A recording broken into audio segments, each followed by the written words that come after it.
Welcome back friends in our series जिसका नाम है सुपर मैथ्स बैच। बेसिकली इस सीरीज में हमने शुरुआत की है एक बेसिक टू एडवांस मैथ्स के सारे कॉन्सेप्ट स्मॉल पोर्शन में आपको प्रोवाइड करना है, जिससे आपकी जो प्रिपरेशन हो वो बिल्कुल ही एक शेड्यूल में हो और एक सिंपलेस्ट तरीके से हो, ताकि कोई भी कॉन्सेप्ट आपका छूटे ना। तो चलिए आज के टॉपिक में हम शुरुआत करने वाले हैं डिविजिबिलिटी रूल के बारे में। क्योंकि आपने देखा होगा कई सारे हमारे कॉम्पिटिटिव एग्जाम में डिविजिबिलिटी रूल बहुत ज्यादा आता है, और बच्चों की जो सबसे ज्यादा प्रॉब्लम वो ये है कि सर जो बेसिक्स है 2 का 3 का ये तो समझ आ जाता है, बट 17 हो गया, 7 हो गया, 19 हो गया, इसको समझ नहीं आता। तो आज हम सबसे पहले बेसिक्स नंबर का डिविजिबिलिटी रूल सीखेंगे और नेक्स्ट पार्ट में हम सीखेंगे सीड नंबर थ्योरी, जिससे आप किसी भी नंबर का जो डिविजिबिलिटी रूल है विद इन 5 सेकंड्स आप बना सकते हैं। तो चलिए शुरू करते हैं टाइम ना वेस्ट करते हुए। तो सबसे पहले अगर हम बेसिक्स की बात करें, जो बच्चे बिल्कुल बिगनिंग से स्टार्ट कर रहे हैं, तो सबसे पहले हमारी होती है 2। अगर एक नंबर है 2, अगर मुझे उसका डिविजिबिलिटी रूल निकालना है तो मैं क्या करूंगा। तो देखिए डिविजिबिलिटी रूल के लिए अगर हम 2 का चेक कर रहे हैं तो 2 एक इवन नंबर है, तो ऐसा हर कोई नंबर जो इवन है वो 2 से डिवाइड हो जाएगा। तो आपको ये चीज याद रखनी है, जितने भी इवन नंबर्स हैं सभी 2 से डिवाइड हो जाएंगे। तो आपको बस ये चेक करना है कि जो भी आपको नंबर दे रखे है उसके लास्ट में 0 हो, 2 हो, 4 हो, 6 हो, 8 हो, अगर ये सारे नंबर्स के यूनिट डिजिट्स पे है तो वो नंबर 2 से डिवाइड होगा। तो बहुत सिंपल सी ट्रिक थी। एसएससी, एमटीएस और बेसिक जो एग्जाम्स होते हैं और 10th तक के कुछ जगहों पे पूछा जा सकता है, तो इसलिए हम बेसिक से कर रहे हैं। और अगर हम देखें 3, अब देखिए 3 का जो नंबर है ना, ये एक ऑड नंबर है।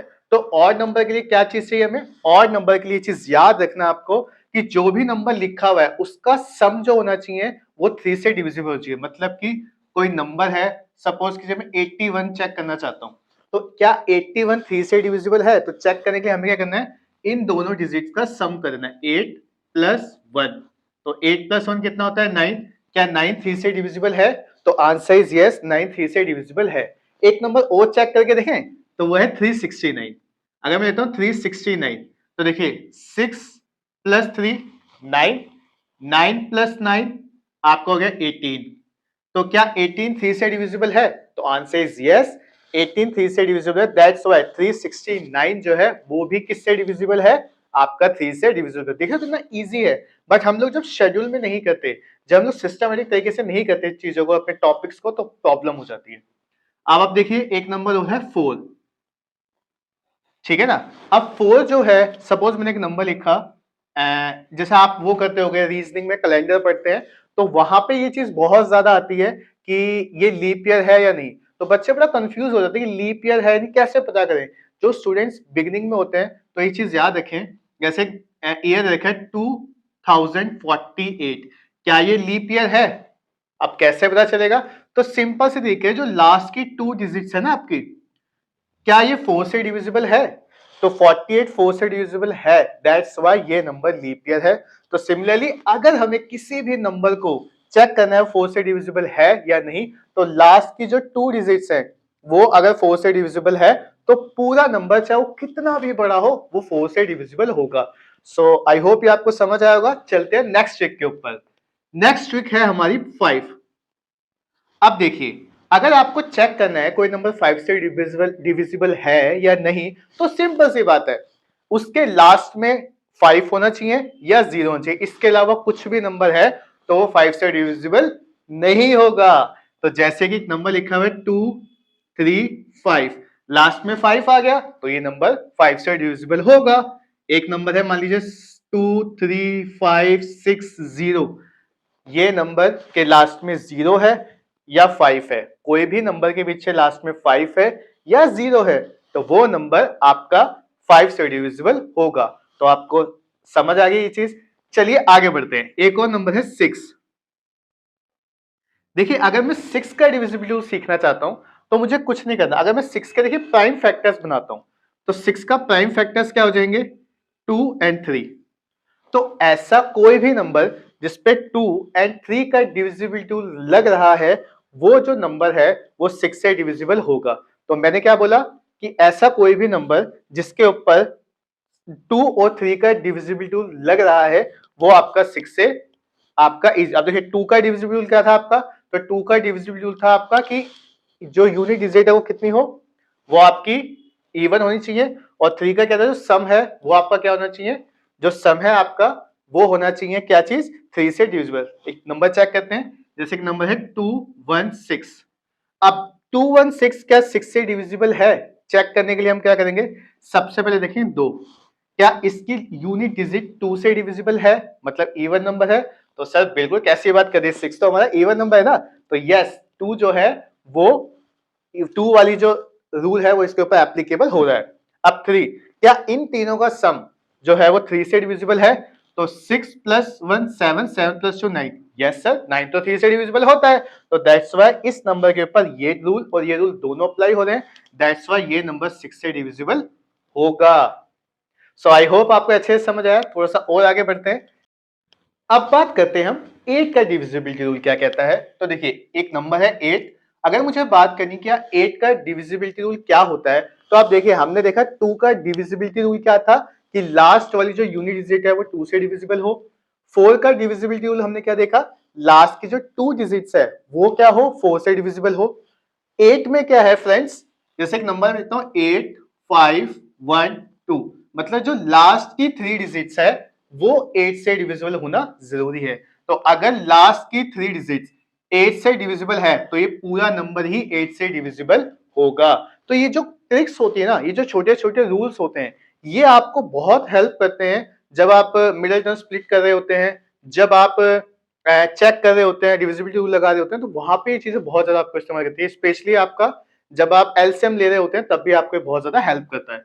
तो 8 का डिविजिबिलिटी रूल क्या है, लास्ट की 3 डिजिट्स, आगे कितने भी नंबर्स लिखे हो उससे कोई मैटर नहीं पड़ता, कोई फर्क नहीं पड़ता, बट लास्ट की 3 डिजिट अगर 8 से डिविजिबल है तो वो नंबर भी 8 से डिविजिबल होगा। तो ये चीज याद रखिए। नेक्स्ट अगर हम बात करें 9 की, अब देखिए अगर 9 का डिविजिबिलिटी रूल की अगर मैं बात कर रहा हूं, तो 9 का डिविजिबिलिटी रूल क्या कहता है कि जो पूरे नंबर्स हैं, जैसे मैं एक नंबर लिखता हूं, मान लीजिए 7 1 1, अब एक नंबर लिखा मैंने 711, ठीक है ना। अब क्या 711 9 से डिविजिबल है?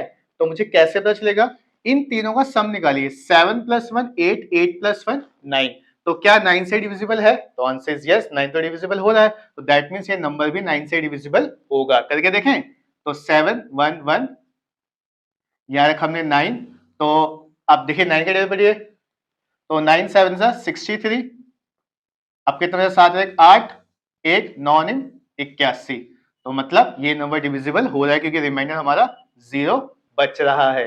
तो 9 का डिविजिबिलिटी रूल क्या कहता है कि जो भी नंबर है अगर उनका सम 9 से डिविजिबल है तो वो डिजिट भी 9 से डिविजिबल हो जाएगी। तो आई होप आपको 9 का डिविजिबिलिटी रूल भी समझ आया होगा।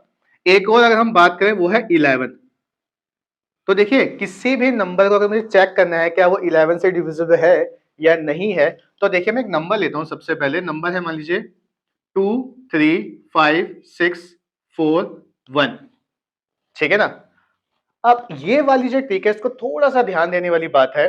सबसे पहले आपको क्या करना है, लास्ट से यहां से पेयरिंग करना है, एक नंबर छोड़ के, एक देखिए एक नंबर मैंने बीच में छोड़ दिया है, फिर एक नंबर छोड़ के यहां से, तो मेरे पास नंबर क्या है 1 6 और 3, तो 6 प्लस 3 कितने होते हैं 9, 9 प्लस 1 कितने होते हैं 10, ठीक है।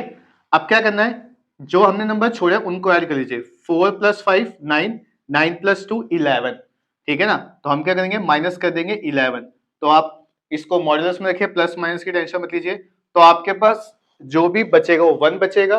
तो देखिए अगर कोई नंबर आपका हमें चेक करना हो कि वो 11 से डिविजिबल है या नहीं, तो जो हम इस तरीके से मतलब एक एक मतलब इवन प्लेसेस पे जो है, ऑड प्लेसेस पे जो है, उनका जो डिफरेंस है, उनके सम का जो डिफरेंस है वो या तो 0 होना चाहिए या ऐसा कोई नंबर होना चाहिए जो 11 से डिविजिबल हो, तभी वो नंबर आपका 11 से डिविजिबल होगा। फॉर एग्जांपल एक नंबर लेते हैं 1 3 3 1, अब देखिए 3 प्लस 1 4, ठीक है ना, मैंने लिख दिया 4 माइनस 3 प्लस 1 4, तो 4 एंड माइनस 4 कितना हो गया 0।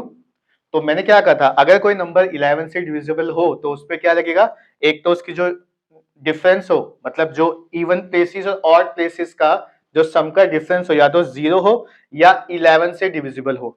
तो यहाँ पे हमारा 0 आ गया, दैट मीन्स ये नंबर जो है वो आपका 11 से डिविजिबल है। तो आई होप ये बेसिक चीजें आपको समझ आई होंगी। ये जो हमारा सेशन है बेसिकली उन स्टूडेंट्स के लिए है जो एक रिवीजन पॉइंट ऑफ व्यू से ये वीडियोस देख रहे हैं। जो बच्चे प्रैक्टिस के लिए देखेंगे उनके लिए हम नई सीरीज लेके आने वाले जिसमें हम क्वेश्चंस की प्रैक्टिस करवाएंगे। तो आई होप आपको ये समझ आया होगा।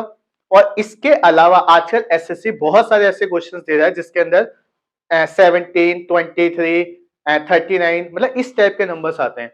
तो उसके लिए कॉन्सेप्ट होता है सीड नंबर। हमें हर एक नंबर की ट्रिक याद करने से अच्छा है हम एक सीड नंबर कॉन्सेप्ट सीख लें, जिससे क्या कर सके हम सारे नंबर्स को इजीली एक ही ट्रिक याद करके हम सॉल्व कर सकते हैं। तो नेक्स्ट पार्ट में हम सीखेंगे सीड नंबर थ्योरी कैसी है और उससे हम किसी भी नंबर का डिविजिबल टूल कैसे निकाल सकते हैं। तो थैंक यू वेरी मच। अपना प्यार इसी तरह हमें देते रहें, वीडियोस को लाइक शेयर सब्सक्राइब करते रहें। कोई भी आपका फीडबैक हो जिससे हम अपनी सीरीज को और भी अच्छा बना सकें तो प्लीज हमें शेयर करें। Again thank you very much.